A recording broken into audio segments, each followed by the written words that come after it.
Méditation sur l'émigration en Abyssinie. Bismillah ar-Rahman ar-Rahim, alhamdulillah, wassalatu wassalam ala rasulillah, wa ala alihi wa sahbihi ajma'in. Assalamu alaikum wa rahmatullahi wa barakatuh. Mes frères et sœurs, que la paix soit sur vous. Nous sommes à nouveau ensemble ce dimanche pour cette réflexion aujourd'hui sur une thématique qui est l'immigration des premiers musulmans en Abyssinie, en essayant à nouveau de réfléchir sur ce moment de l'histoire, ce moment fondateur de la révélation durant cette période initiale de la Mecque, où les musulmans sont persécutés par la majorité polythéiste, par des dirigeants injustes, qui refusent de reconnaître l'arrivée et la naissance de cette nouvelle communauté qui, au-delà d'interpeller ceux-ci sur leurs croyances, avait également un appel à une réforme sociale. Et donc revenons en arrière à ce moment de l'immigration en Abyssinie et essayons de méditer ensemble sur ce moment de l'histoire. Car à nouveau, l'histoire est importante à connaître parce que ce sont nos racines, parce que d'elles j'apprends et parce qu'elle me permet de construire également mon identité et de réfléchir sur mon futur. Et donc l'histoire a toute son importance évidemment, et c'est un des éléments qu'il est nécessaire de connaître pour nous les musulmans européens. Parfois on m'a dit qu'il n'y a pas de source, il n'y a pas d'argumentation présente dans le droit musulman concernant la présence des musulmans en tant que minorité dans une société majoritairement non musulmane. Alors je m'étonne en entendant ce discours, car si certes peut-être les théologiens classiques n'ont pas réfléchi sur cette question de manière pratique, parce que ça ne se passait pas en réalité, ou très peu, et quand ça se passait pas toujours très bien, comme lorsque les musulmans ont perdu le pouvoir en Espagne, et finalement ils ont subi la persécution également là-bas, ou en Sicile un peu plus tard, etc., plus tôt même je dirais. Donc il y a globalement dans la réflexion des théologiens classiques une réflexion sur une communauté musulmane majoritaire. Et donc le droit musulman, dans sa construction en général, a surtout réfléchi à une communauté majoritaire et en tout cas ayant une autorité politique permettant de préserver sa présence. Mais quand on revient au texte fondateur, au Coran et à la vie du prophète alayhi salatu wassalam et son modèle à travers la sunna, on remarquera qu'en réalité, il y a toute une série d'événements qui nous permettent de mieux comprendre comment vivre en tant que minorité, en termes de nombre, au cœur d'une société n'étant pas spécialement porteuse de la même foi ou conviction qui est la nôtre. En sachant évidemment qu'il est très important de concevoir qu'aujourd'hui, nous sommes dans un système évidemment où c'est la citoyenneté qui prime. Donc, minorité ou majorité n'a plus le même impact qu'auparavant, car nous sommes tous et toutes, en tant que musulmans européens, égaux de principe devant la loi. Et donc, nous sommes des citoyens et des citoyennes de conviction musulmane, mais qui avons évidemment les mêmes droits et les mêmes devoirs que l'ensemble de nos concitoyens. Même si, évidemment, il ne faut pas non plus se leurrer, cette citoyenneté, ces droits et ces devoirs, il faut parfois se battre pour les avoir, car au-delà du droit, qui est souvent très positif, pour le musulman dans sa société, il y a une perception de ce droit, il y a une culture, il y a aujourd'hui un ressenti général qui n'est pas toujours ça, positif vis-à-vis de la présence des musulmans en Europe. On voit à travers l'islamophobie notamment, etc., croissante, que ce soit une islamophobie qui touche les musulmans ou les institutions musulmanes, etc., et qui est parfois même pire, structurelle, organisée par certaines institutions de l'État. Alors, ne voyons pas les choses en noir, car rien n'est noir, heureusement. Il y a beaucoup de possibilités pour nous en tant que musulmans européens, et je voudrais qu'on revienne vers ce moment de l'histoire des musulmans pour réfléchir à la lumière de celui-ci, comment être présent, comment participer au cœur de notre société. Alors à nouveau, je rappelle que ce discours devrait aller de soi en réalité, car nous sommes des citoyens, nous sommes membres de cette société. Ceci est notre terre, et nous aimons ce pays.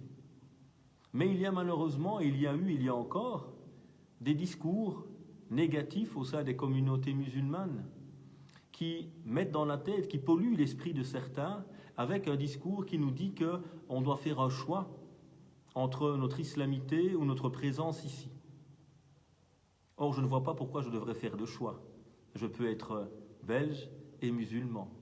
Je peux aimer ma terre, y vivre, vouloir le bien pour ce peuple qui est le mien, pour cette terre qui est la mienne, sans être nécessairement toujours d'accord d'ailleurs avec les décisions qui peuvent être prises au niveau politique, par exemple. Mais ça, c'est le lot justement de tout citoyen critique qui cherche le meilleur pour le pays et le peuple qu'il aime. Ceci est tout à fait logique et normal. Alors, revenons un petit peu dans ce moment. Nous sommes à la 5e année du début de l'apostolat du prophète, alayhi salatu wassalam. La communauté musulmane commence tout doucement à grandir. La prédication secrète ou ciblée dans un premier temps est passée. On est dans une prédication plus ouverte aujourd'hui, plus annoncée. Et donc il y a en retour de celle-ci, une persécution qui commence à devenir de plus en plus forte. Et là, le prophète, alayhi salatu wassalam, va proposer à une petite partie de la communauté de quitter la Mecque pour aller en Abyssinie. Alors, selon la majorité des commentateurs de ce passage, on parle de fuir la persécution pour essayer de trouver un lieu où on peut vivre sa foi de manière libre. Mais certains commentateurs également ont des réflexions en plus de celles-ci que je trouve pertinentes, notamment en rappelant que le prophète, alayhi salatu wassalam, n'envoie pas spécialement les plus pauvres ou les plus fragiles. Il y a notamment Osman, qui est le beau-fils du prophète, alayhi salatu wassalam, et qui est un dignitaire, mais quoi, donc il n'est pas spécialement persécuté. Alors oui, il y a Ibn Mas'oud qui lui va peut-être plus subir, effectivement, il y a Abdurrahman ibn Auf, il y a Ja'afar qui sont quand même des gens qui sont respectés dans la société, donc moins victimes des persécutions que les plus faibles. Et donc ces savants mettent en avant aussi qu'il y a une volonté du prophète, alayhi salatu wassalam, de chercher peut-être un autre point, un autre espace où on pourra vivre sa religion de manière plus sereine, en paix. Et donc il y a déjà une vision du prophète, sallallahu alayhi wa sallam, de réfléchir à des alternatives. Car s'il aime la Mecque, et il va pleurer, il va être triste quand il devra lui-même quitter la Mecque plus tard, en rappelant que c'est la terre la plus aimée auprès de son cœur. Si à un moment la vie n'est plus possible là-bas, il a dû prendre le choix de ne pas s'entêter et chercher un autre lieu où il pourra vivre librement. Donc certains disent qu'il y a une réflexion déjà du prophète, alayhi salatu wassalam, sur comment trouver un autre espace dans lequel on pourra vivre librement notre foi. Certains disent également que c'est un entraînement que le prophète, alayhi salatu wassalam, a voulu donner à certains compagnons, les préparer psychologiquement à un peut-être futur départ et leur apprendre à se libérer de leurs attaches matérielles, à leur terre notamment, à leurs possessions, pour être prêts demain à être ces gens qui vont se donner totalement à Dieu exalté soit-il. Et donc, nous sommes dans cette immigration vers la terre d'Abyssinie, en Éthiopie actuelle. Et là, il est important déjà de voir comment le prophète, alayhi salatu wassalam, rappelle qu'il y a en Abyssinie un roi chez qui personne ne subit d'injustice, An-Najashi. Vous voyez comment le prophète, alayhi salatu wassalam, est un homme qui vit son époque, qui connaît, il n'est jamais parti là-bas, mais il s'informe, il connaît. Sinon, il pourrait envoyer ses compagnons vers la mort. Mais il est quelqu'un qui connaît la réalité de la société, du monde dans lequel il vit. Il y a l'importance ici de cette notion de adl, de justice. Certains appellent d'ailleurs la terre d'Abyssinie à l'époque Darul Adl, la demeure de la justice. Et donc on voit comment le prophète, alayhi salatu wassalam, va réfléchir à développer différents modèles du vivre ensemble. Un modèle mécois, où les musulmans sont persécutés et minoritaires, et le prophète, alayhi salatu wassalam, et le Coran appellent les musulmans à baisser les bras, à rester, c'est-à-dire ne pas répondre au mal par le mal, je m'exprime mal peut-être, à rester dans un moment de cheminement, de force, de patience face aux épreuves. Kufu aydiakum wa aqimus salah, baissez vos mains, ne répondez pas au mal par le mal, et allez faire votre prière. C'est un moment d'éducation intense, et où on appelle les musulmans à se maîtriser, pour éviter qu'il y ait une guerre civile peut-être à la Mecque et qu'il y ait des répercussions encore plus graves vis-à-vis d'eux. Et puis il y a un deuxième modèle que va essayer d'établir le prophète, alayhi salatu wassalam. C'est ce modèle en Abyssinie, où les musulmans sont à nouveau minoritaires, mais là, ils vont trouver une terre d'accueil qui les respecte, qui respecte leurs convictions, qui est juste vis-à-vis d'eux, qui va les protéger. Et donc c'est un autre modèle, un modèle où les musulmans là sont minoritaires aussi comme à la Mecque, mais vivent dans une terre de liberté et de respect vis-à-vis de leurs convictions.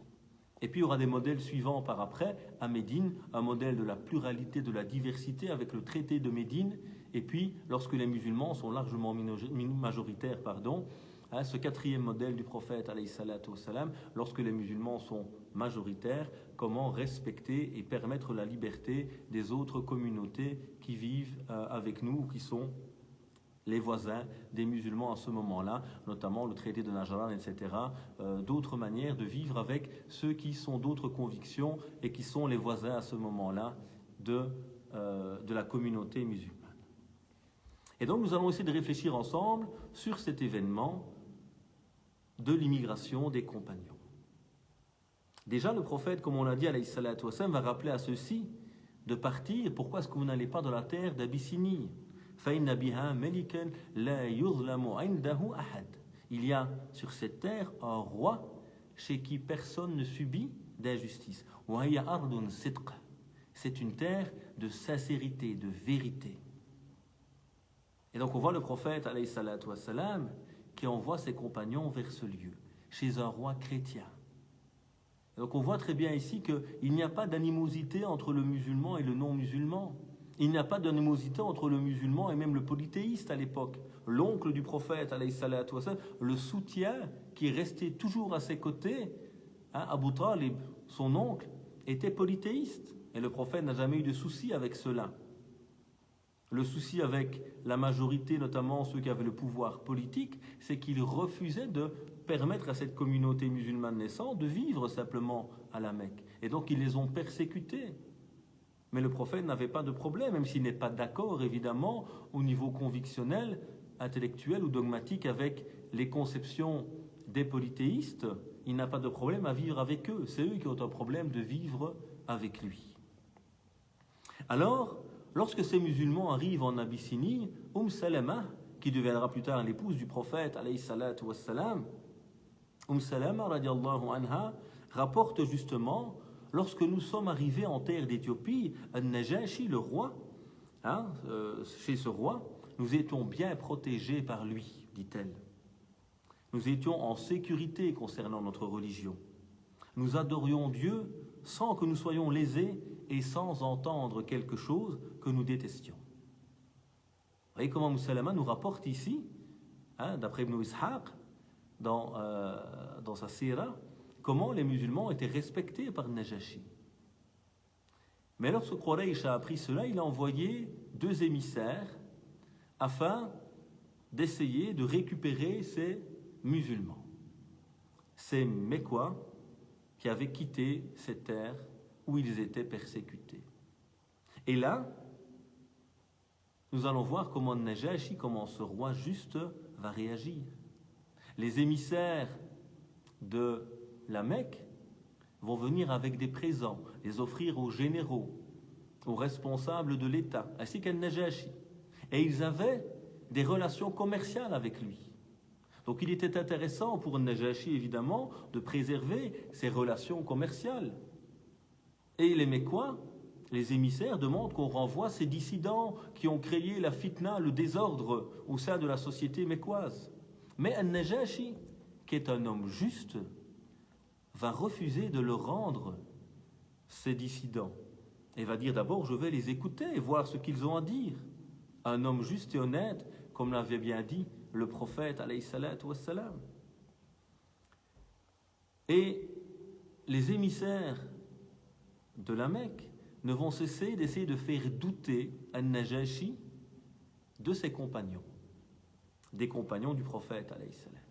Ils ont semé le trouble, ils ont semé la discorde dans la société, ce sont des irrespectueux. Il va parler aussi du côté religieux par après. Regarde ce qu'ils disent de toi. Et les musulmans, effectivement, ne vont pas s'incliner fortement en saluant An-Najashi, ce que les autres avaient fait. Ils vont jouer là-dessus également. Ils vont essayer de donner une mauvaise image de ce petit groupe qui avait quitté la Mecque pour venir se réfugier en Abyssinie. Et là, le roi va demander aux délégués, aux porte-parole de ces délégations musulmanes, de lui expliquer qui ils sont. Et qu'est-ce que leur religion en réalité, qui aurait semé apparemment la zizanie et le trouble au sein de nos partenaires mécois, nos partenaires commerciaux. Et là, c'est Ja'far ibn Abi Talib. Ja'far, qui est le frère de Ali, le fils donc d'Abu Talib, qui est un musulman, et qui va expliquer ici en quelques mots finalement ce que le prophète alayhi salatu wassalam a apporté.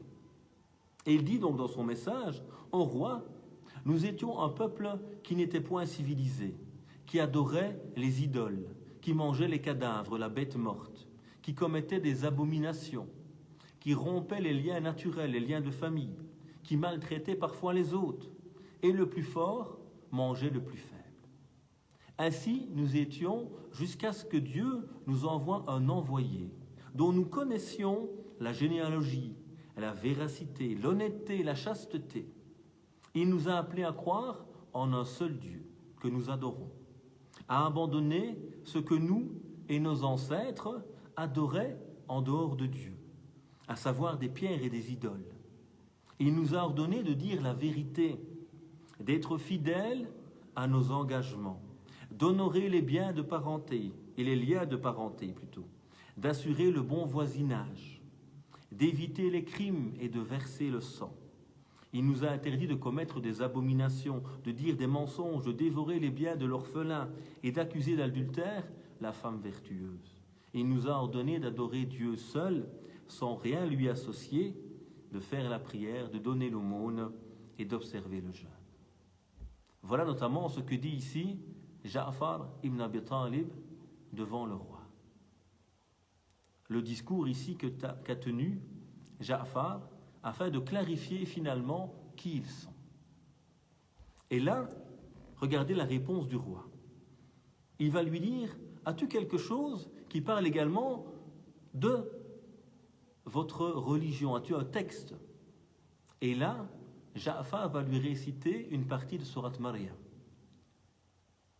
Il va lui réciter une partie de cette sourate. Et là, An-Najashi, et certains d'ailleurs des évêques qui étaient avec lui, en entendant ce passage du Coran qui parlait de Marie, de Jésus, etc., vont être touchés par ce texte. Ils vont être touchés par la parole de Dieu qui est récitée par un cœur qui est habité par Dieu. Et lorsqu'ils vont entendre cela, ils vont pleurer. À la fin, Najashi va dire, ce roi juste, croyant, va dire: ceci et ce que avait enseigné Jésus est sorti finalement de la même niche, de la même lampe, de la même origine. Alors il dit aux émissaires de Quraysh: vous deux partez. Par Dieu, je ne vous les livrerai pas, et ils ne seront pas rejetés. Alors on va revenir après sur les méditations, sur les réflexions. Là, je rappelle un petit peu le cadre historique dans un premier temps. Et donc les musulmans vont pouvoir rester en Abyssinie et vivre respectés là-bas. Mais il va se passer un événement au niveau politique qui va bouleverser un petit peu la présence paisible de cette petite communauté musulmane en Abyssinie. Et c'est toujours Salama qui nous rapporte cela. Elle dit qu'un opposant à Najashi a cherché la confrontation afin de prendre le pouvoir. Et les musulmans ont été touchés par cela. Dans certaines versions, on rapporte même que les musulmans ont proposé à Najashi de venir se battre pour lui. Mais que Najashi préféra qu'il ne se batte pas. Vous êtes nos hôtes, vous êtes nos invités, ne rentrez pas dans cette lutte intestine et préparez-vous même à partir. Si jamais je perds le pouvoir, je ne suis pas sûr que vous serez toujours respecté par celui qui va prendre ma place.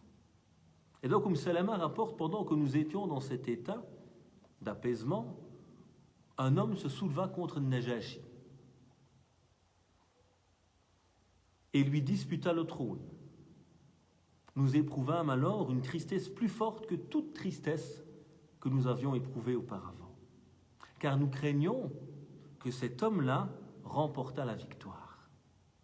Et ainsi, nous aurions affaire peut-être à un homme qui ne reconnaîtrait pas le bien fondé de notre cause, comme l'avait reconnu An-Najashi. Les musulmans vont alors choisir quelqu'un qui va aller voir, observer ce qui se passera durant cette bataille. Et lorsque ce revient par après, tout joyeux de la victoire de Najashi, Salem a dit, d'abord nous étions en train de prier Dieu pour que Najashi gagne face à son adversaire et affermisse son pouvoir dans le pays.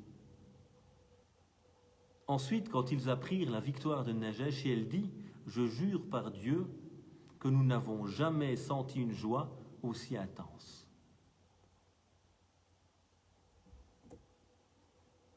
Voilà donc le passage que je voulais méditer avec vous. Nous allons maintenant essayer d'en ressortir des leçons, évidemment. C'est ça l'objectif toujours de ces méditations. Et je vous invite déjà à poster des questions, Inch'Allah Ta'ala, afin de pouvoir méditer sur celles-ci également et d'en discuter par la suite. Alors, quelques réflexions comme cela à travers ce bref passage, excusez-moi, ce bref passage que j'ai voulu aborder ici, sur cette immigration en Abyssinie, ce petit groupe de musulmans qui fuit la persécution, qui va chez un roi juste, ce roi juste qui les protège malgré la demande de ses partenaires commerciaux, et ces musulmans qui peuvent rester vivre en toute sérénité, en toute paix en Abyssinie. Il y a même un moment quelqu'un qui cherche à prendre le pouvoir face à Najashi, et on voit comment les musulmans cherchent à le soutenir et qu'ils invoquent pour lui, et à quel point ils sont heureux et qu'ils remercient Dieu de la victoire de ce roi chrétien juste et honnête. Alors quelques réflexions, quelques méditations. Comme on l'a déjà dit tout à l'heure, regardez comment le prophète alayhi salatu wassalam vit dans le monde qui est le sien. Le prophète alayhi salatu wassalam, le croyant, la croyante ne sont pas des ermites qui vivent en déconnecté du monde. Si effectivement il faut se déconnecter pour pouvoir nourrir ton cœur par la prière, par le jeûne, par toute une série d'éléments qui nous demandent aussi également parfois de couper nos téléphones, de nous déconnecter, de ne pas être tout le temps liés à l'information au point où nous sommes dans l'immédiateté permanente de ces informations qui nous empêchent de nous ressourcer et de voir à long terme. Mais ça ne veut pas dire qu'il faut se déconnecter totalement, évidemment.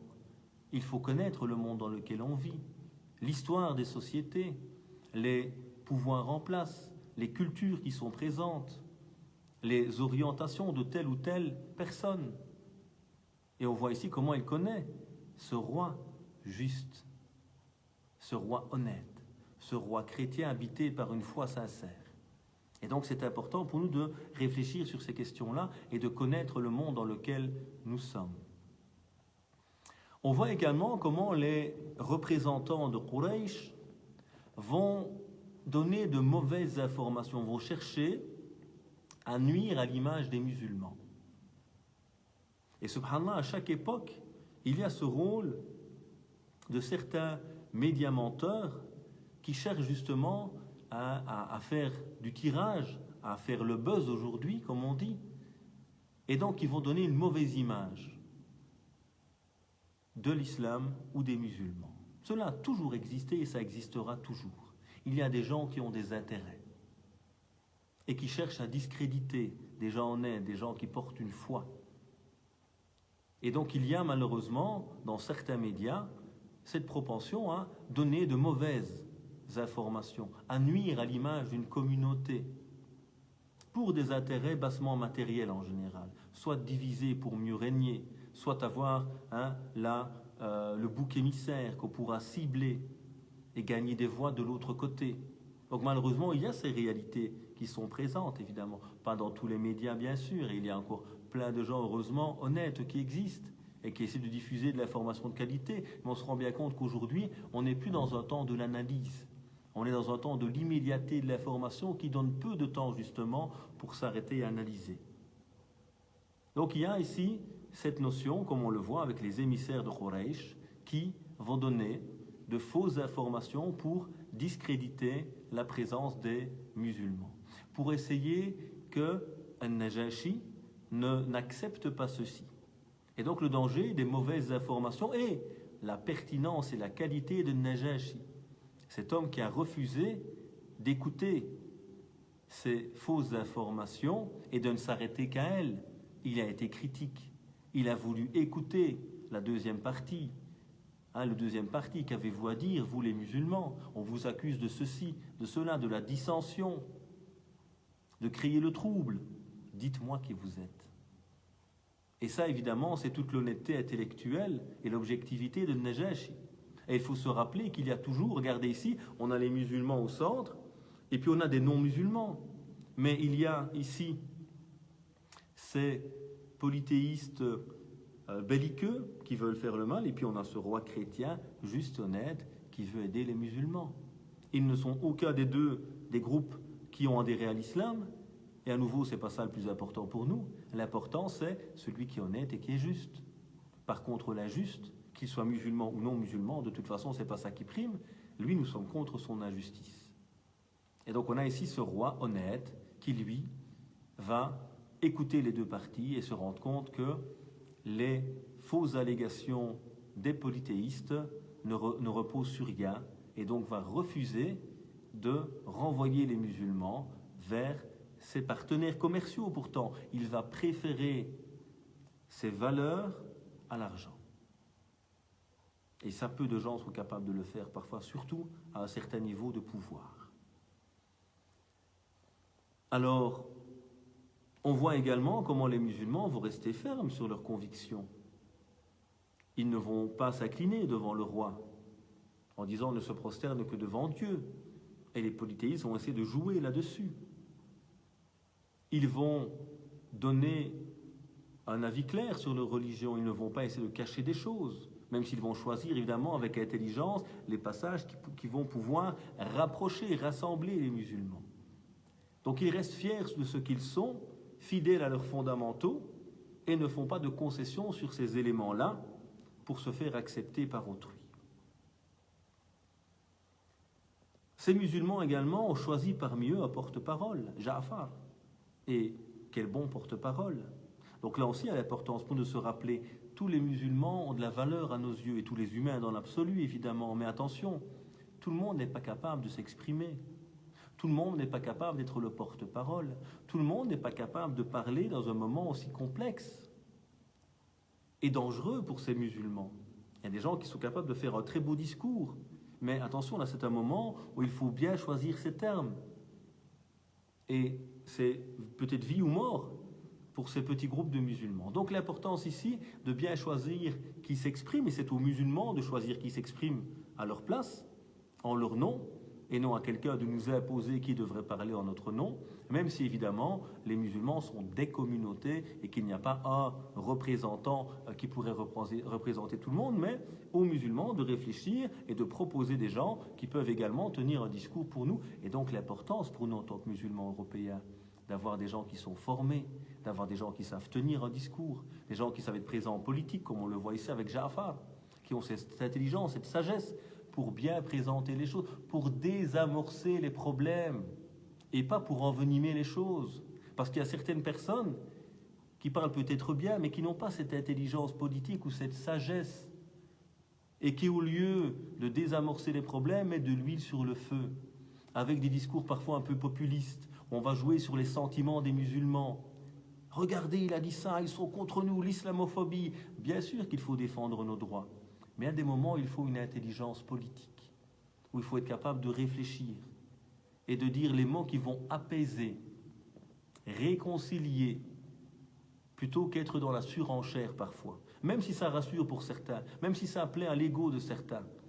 Quelqu'un qui est un porte-parole, des gens qui veulent essayer d'aider les communautés musulmanes doivent être des gens doués d'intelligence et de sagesse. Et tenir le bon discours qui rassemble, qui unit, tout en étant fidèle évidemment à nos principes, ça c'est important. Donc on voit Ja'far ici qui est choisi comme porte-parole des musulmans et qui dans son intelligence justement va rappeler un peu le contexte mécois et puis va rappeler surtout les grandes valeurs que le prophète est venu rapporter. Vous voyez l'intelligence de Ja'far, il ne vient pas parler de choses trop spécifiques, mais il vient leur rappeler que ce prophète est venu pour nous éloigner de l'injustice et nous ramener vers la justice. pour nous apprendre de préserver les liens de parenté, d'aider le plus faible, les valeurs, l'attachement à Dieu. Il va venir avec quelque chose qui peut rapprocher et pas quelque chose qui va mettre le doigt sur nos singularités. Non, d'abord je vais rappeler ce message universel du prophète alayhi salatu wassalam, et de l'islam de manière générale. La justice, la bonté, la solidarité, la fraternité, l'accueil, la famille, toutes ces grandes valeurs qui font que chaque être humain est touché par cela. Et ça, de nouveau, c'est toute l'intelligence de Ja'far. Le porte-parole, il doit savoir ce qu'il dit, il doit réfléchir à ce qu'il dit. Et par ce discours, rassembler, unir, réconcilier dans des moments qui sont parfois difficiles. Et c'est clair qu'aujourd'hui, nous les musulmans, on vit une situation parfois complexe, avec malheureusement certains discours politico-médiatiques qui jouent avec le feu, qui veulent diviser pour mieux régner, qui veulent gagner leurs élections parfois sur le dos d'une minorité qui n'a peut-être pas un nombre suffisant ou une conscience politique sans doute suffisante pour s'investir dans la société. Et donc c'est diviser pour mieux régner, c'est chercher le bouc émissaire pour cacher les échecs des politiques de certains. Et là, évidemment, il y a toute l'intelligence de Ja'far qui concilie, qui rapproche, qui vient sur ce qui est universel et qui fait que tous les humains peuvent se retrouver dans le discours de Ja'far. Donc l'intelligence ici de Ja'far, qui rappelle l'essentiel également, les valeurs, il ne rentre pas dans les détails superficiels. Nous parfois on parle de l'islam avec les gens, subhanallah, et on vient avec des détails qui n'ont ni queue ni tête. Tu veux te convertir? Ok, il faut te circoncire, il faut changer de prénom, il faut ci, il faut ça, et on va commencer à venir avec des détails superficiels, au lieu de revenir avec l'essentiel, connaître Dieu, les grandes valeurs du message, ce qui a fait que nous sommes musulmans et qu'on aime cette religion. Alors il y a des détails, évidemment, ils sont respectables, mais ça reste des détails et pas des fondamentaux. Et donc il y a cette importance de comprendre ces éléments. Également, il va citer Sourate Maryam, sourate qui parle de Marie, de Jésus, avec des termes magnifiques. Et à travers ceux-ci, il va pouvoir toucher, parce qu'il est intelligent, il va pouvoir toucher le cœur du chrétien qui est face à lui. Donc le choix des versets, l'intelligence dans le choix du thème. Et à nouveau, ce n'est pas de la manipulation, ce n'est pas tricher, que du contraire, c'est l'intelligence de savoir tenir un discours. Quand je vais aborder un public d'adolescents, mais je vais établir un discours adapté à leur réalité. Quand je suis face à quelqu'un qui vient de perdre un être cher, je vais lui parler des textes qui parlent de la miséricorde, du pardon divin, qui va le rassurer. Quand je vois quelqu'un qui veut commettre un péché, qui veut tuer son voisin, mais je vais lui parler, attention, le criminel, l'assassin n'entrera pas au paradis peut-être, sera en enfer, donc je vais lui faire peur pour éviter qu'il fasse un mal. Donc ça, c'est toute l'intelligence de savoir utiliser le bon sujet au bon moment, évidemment. Ce que fait ici Ja'far. Et donc, c'est toute l'intelligence ici de ce porte-parole éduqué par le prophète, alayhi salatu wassalam. Alors, les émissaires de Quraysh vont essayer de jouer sur la fibre de la distinction entre musulmans et chrétiens. Et donc, de diviser à travers cela. En disant, ils disent que Jésus est un simple prophète, etc. Et Ja'far va rappeler simplement ce que dit le Coran, qu'il est un adorateur de Dieu, qu'il est un grand parmi les grands, mais il ne va pas sortir du cadre que l'islam a défini. Mais avec le choix intelligent des termes qui va permettre de rassembler au point où Najashi, quand il écoute finalement ce que va dire Ja'far, dira que la différence entre vous et nous n'est pas plus grande que ce trait sur le sol. La capacité de se rapprocher. Et il est important pour le croyant de se rappeler que tous les êtres humains, quels qu'ils soient, toute personne qui est porteuse de valeurs et de convictions, il y a quelque chose qui me lie à lui. Alors moi, c'est l'islam qui est là derrière, mais mon frère ou ma sœur chrétien ou chrétienne, sa foi chrétienne qui l'appelle à la bonté, à la miséricorde, à tendre la main vers son prochain. Est-ce que ce ne sont pas nos valeurs également? Certes, le moteur est peut-être différent, même si en réalité on fait tout ça pour Dieu. Le référent est peut-être un peu différent. Et même mon ami athée, qui est solidaire, qui veut le bien pour l'humanité, nous sommes l'un et l'autre d'accord sur ces valeurs. Après, le moteur n'est peut-être pas le même, le référent n'est peut-être pas le même, et ça, on va le laisser à Dieu, c'est à lui de juger tout ça. Mais nous avons ici ces éléments qui nous rassemblent, qui nous relient, et qui nous permettent finalement d'avoir toujours quelque chose de commun. Et ça, je pense que c'est important de nous le rappeler. Allons vers ce qui nous unit, et gardons nos principes particuliers pour nous, évidemment, en les respectant, sans faire de concessions, parce que c'est ça qui fait la beauté d'une société, sa pluralité, sa diversité, mais en allant, en jouant sur le cadre de ce qui nous unit, dans un cadre ouvert comme la citoyenneté aujourd'hui, et nos sociétés ici en Europe, qui nous permettent et qui nous appellent à être ensemble dans ce qui nous unit, mais également de pouvoir préserver, évidemment, ce qui est singulier pour chacun et chacune d'entre nous. Alors on voit également donc, comment les musulmans sont restés fermes sur leurs principes. Ils n'ont pas changé ce qu'ils avaient à dire, mais ils ont bien sélectionné, ils ne se sont pas inclinés devant le roi. Et donc il y a également cette importance, sois fier de ce que tu es. Les gens vont respecter, ils ne seront peut-être pas d'accord avec. Alors, je me rappelle ce frère qui me parlait un jour, il me disait, parfois au boulot on n'aime pas spécialement les musulmans, mais quand le patron il a besoin de quelqu'un de confiance, c'est moi qu'il vient chercher. C'est à moi qu'il remet la clé.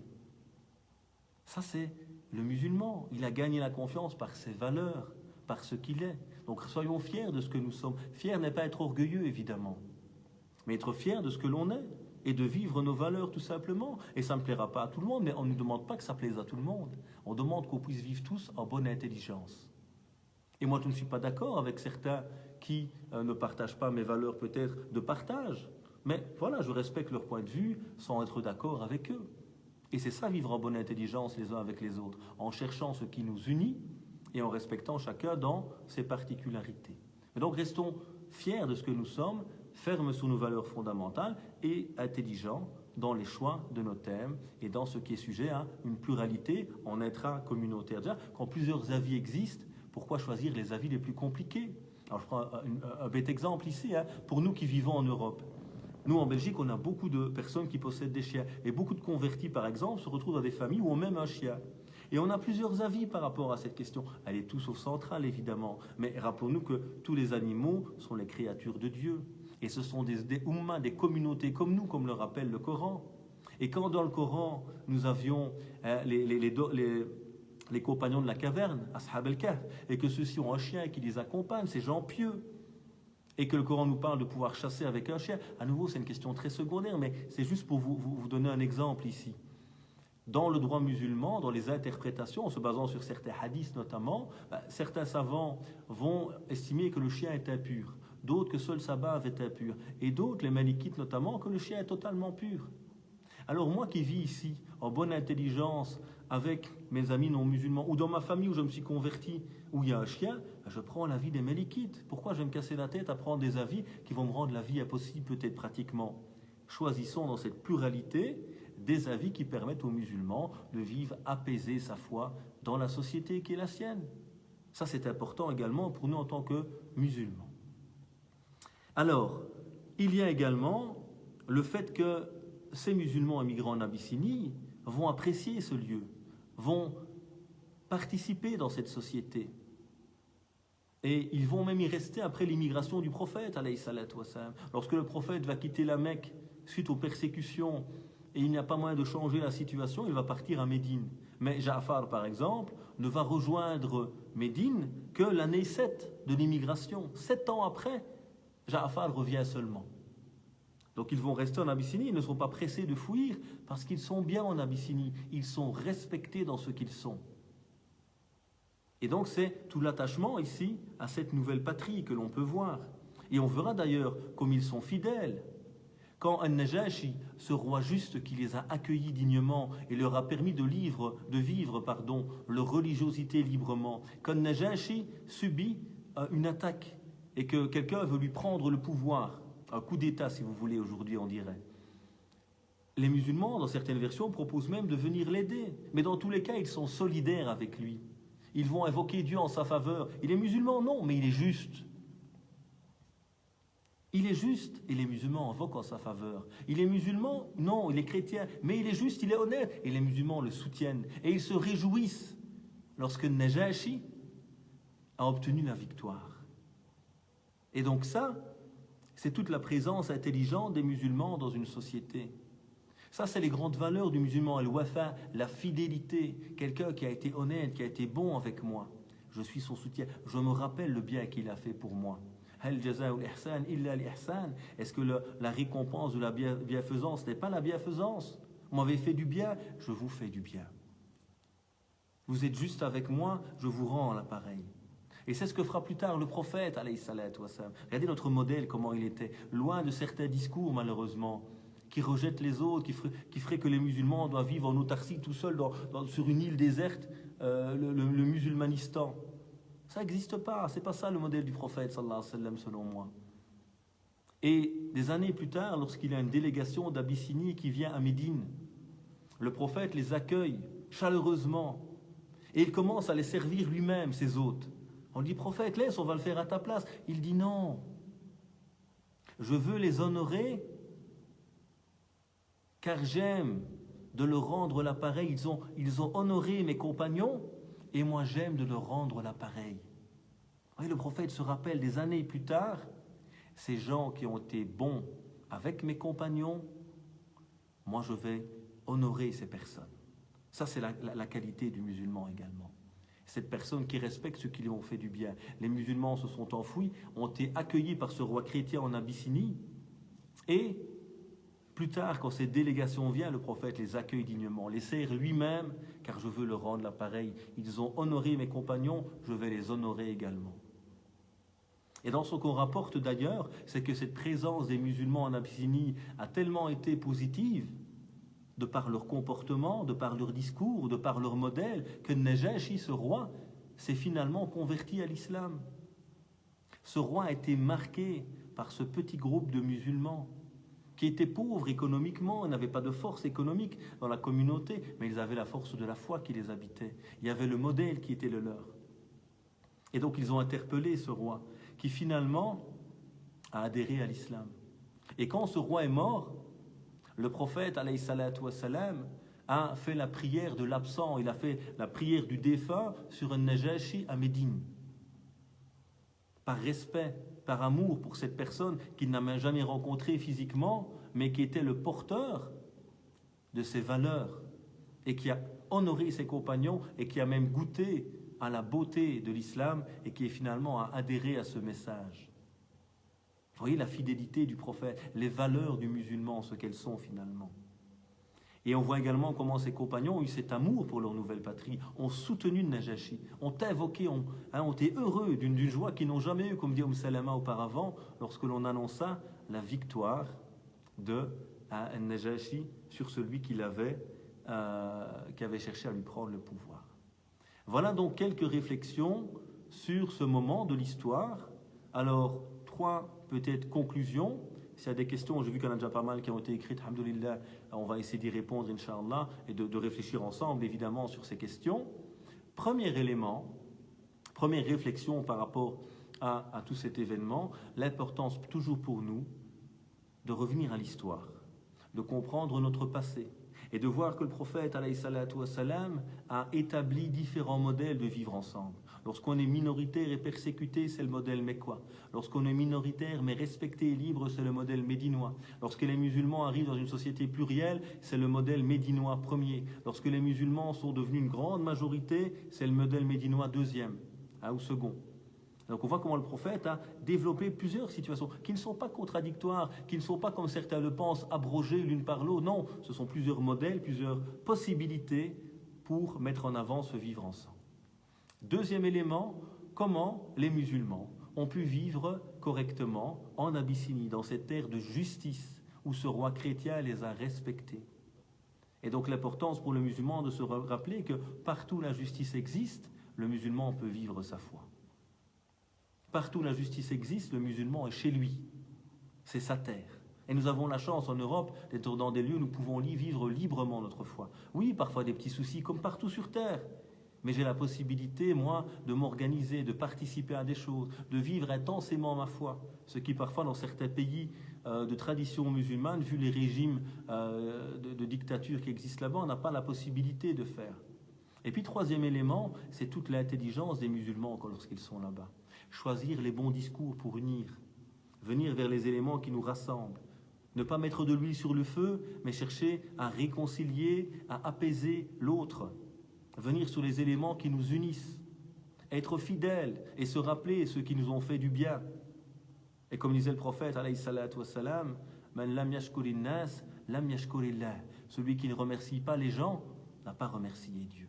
Voilà donc quelques réflexions sur ce moment de la vie du prophète, alayhi salatu wassalam, que vous pouvez retrouver en détail dans les livres, dans les biographies du prophète, alayhi salatu wassalam. Puisse Dieu nous permettre de comprendre sa vie, de méditer sur celle-ci, de vivre à la lumière de ce modèle, qu'il puisse nous permettre d'être de dignes ambassadeurs de ce beau, qu'il puisse nous permettre également d'être ces gens qui cheminons, qui vivons la foi dans notre quotidien, qu'il puisse permettre à chacun et chacune d'être ces éléments positifs au cœur de nos sociétés, fidèles à leurs valeurs et fidèles à ceux qui nous ont fait du bien au cœur de nos sociétés. Que Dieu nous préserve, que Dieu guide notre descendance, que Dieu guide nos proches, que Dieu nous libère de cette pandémie, qu'il guérisse les malades et fasse miséricorde à ceux qui nous ont quittés. Subhana rabbika rabbil izzati amma yasifun wa salamun ala al-mursalin walhamdulillahi rabbil alamin. Donc on passe aux quelques questions qui ont déjà été, aux remarques qui ont déjà été posées.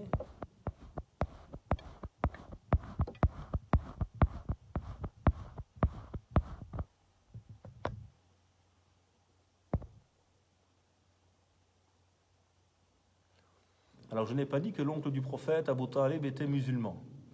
Abu Talib, selon la version très majoritaire, je pense que certains estiment qu'il aurait été converti, mais ce n'est pas la version majoritaire, c'est parce que les textes, dans leur apparence, laissent entendre, n'est pas mort musulman. Donc je n'ai pas dit ça. Après, c'est Dieu qui sait ce qu'il y avait dans son cœur, et c'est Dieu qui jugera, évidemment.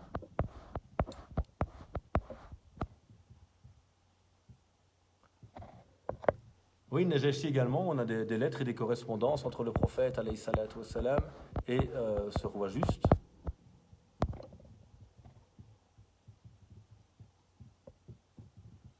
Oui, c'est le premier endroit en Afrique, en tout cas, où les musulmans vont poser le pied, évidemment, avant d'autres pays d'Afrique, comme l'Égypte, évidemment, etc., bien sûr.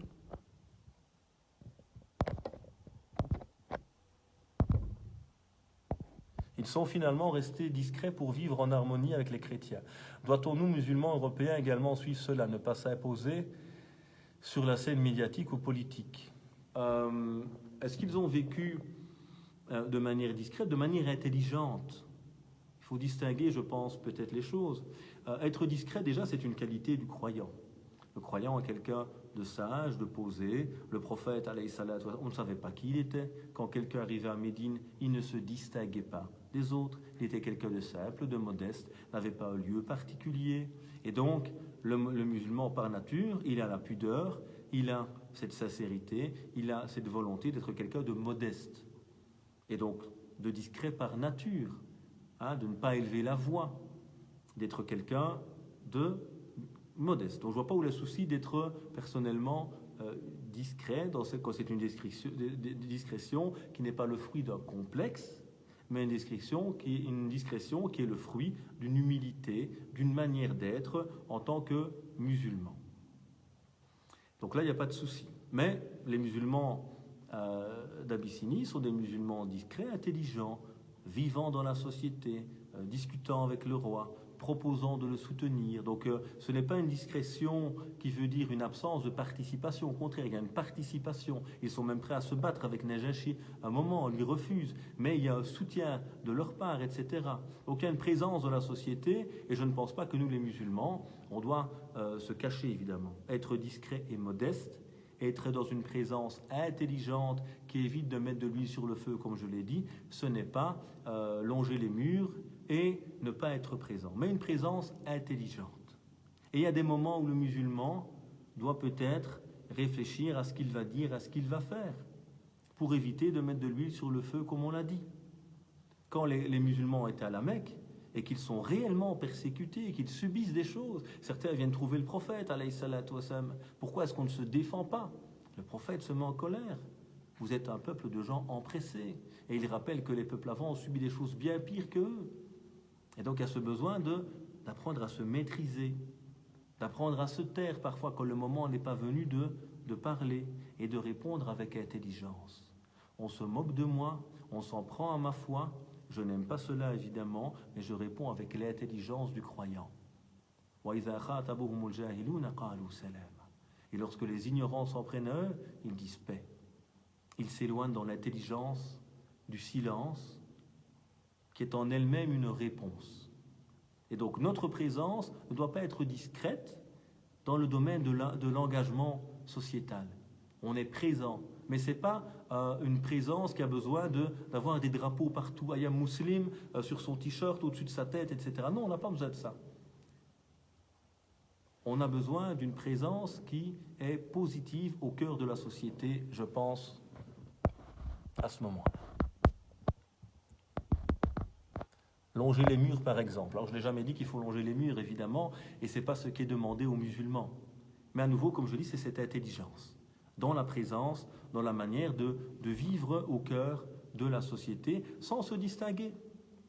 On n'a pas besoin de se distinguer par des vêtements, on a besoin de se distinguer par un comportement, par une présence saine et positive au cœur de la société, et de vivre un islam qui est culturellement adapté à nos sociétés. Et ça se fait partout.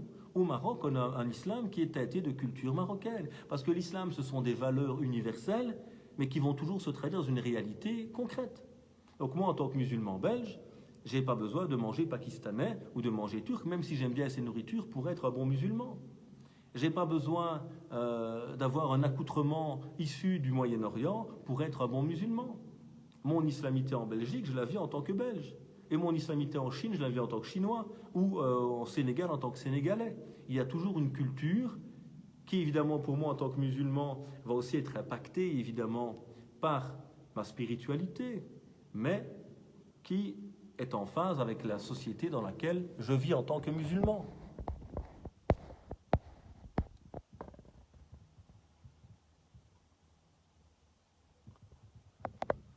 Oui, dans certains textes dans le Bukhari, on rapporte que les Abyssins même, que les Abyssins faisaient leurs danses dans la mosquée avec leurs lances, etc. Les danses traditionnelles qu'on a encore dans certains pays aujourd'hui, et qu'ils effectuaient cela dans la mosquée du prophète, alayhi salatu wassalam, lors d'une de leurs visites. À nouveau, on voit, et Aïcha avait demandé au prophète de pouvoir regarder les Abyssins qui effectuaient leurs danses au cœur de la mosquée. Donc la mosquée était un lieu à l'époque d'ouverture, où on recevait les délégations, où le prophète recevait musulmans et non musulmans. C'était le cœur de la communauté, mais un cœur qui était ouvert. Et plus on s'est refermé, plus on a oublié de nourrir nos cœurs, plus évidemment on s'est refermé petit à petit. Le prophète à Médine a accueilli les chrétiens de Najran, qui ont même fait leur prière au cœur de la mosquée du prophète, sallallahu alayhi wa sallam. Imaginez faire ça aujourd'hui, les gens n'accepteraient pas. Pourquoi ? Parce que nous sommes parfois malheureusement dans une pratique un peu fermée peut-être, ou dans une foi qui n'est pas suffisamment apaisée, que pour pouvoir accepter l'autre, on a peur, on est fragile peut-être dans notre foi, et donc j'ai peur de l'autre parce qu'il me rappelle ma fragilité peut-être. Voilà, donc c'était les derniers éléments qui ont été mentionnés. S'il n'y a pas de dernières questions, on va en rester là, je pense. J'espère que ça a pu être utile. Ce sont des modestes réflexions, évidemment, comme toujours. Je ne prétends pas avoir la vérité, je ne prétends pas que tout ce que je dis est juste, évidemment. Donc n'hésitez pas à ne pas être d'accord, à revérifier, à retourner dans les sources, à aller lire vous-même la sira du prophète, sallallahu alayhi wa sallam, à méditer sur ce moment de l'émigration en Abyssinie et de vous faire votre propre opinion afin de pouvoir cheminer à la lumière du prophète, alayhi salatu wassalam, de cet exemple pour l'humanité. Puisse Dieu nous rapprocher de lui, nous permettre de nous inspirer du modèle du prophète, alayhi salatu wassalam. À très bientôt. Assalamu alaikum wa rahmatullahi wa barakatuh.